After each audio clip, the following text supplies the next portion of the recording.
আমরা সবাই মিলে বেরিয়ে পড়েছি ঘুরতে যাওয়ার জন্য, আর এখানে মায়ের দর্শন হয়ে গেল। আর দেখতে দেখতে আমাদের যেখানে যাওয়ার ছিল সেখানে আমরা পৌঁছে গেছি।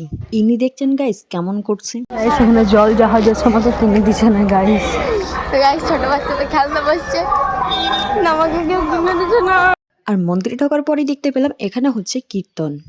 আমি সজ্জায় চলে গেলাম মন্দিরের ভিতরে, আর মন্দিরের ভিতরে ঢুকেই দেখছি এখানে হচ্ছে পুজো, আর সবাই মিলে এখানে অঞ্জলি দিচ্ছিল। আর ঠাকুর প্রণাম করে আমি চলে গেলাম নদীর ধারে, আর ইনি দেখছো নদীর ধারেই নেমে গেছে এমন ফটো তুলছে। আর এখানে তিনটে মরা পড়ছিল, তাই আমি দাঁড়িয়ে দাঁড়িয়ে ওইখানে দেখছিলাম।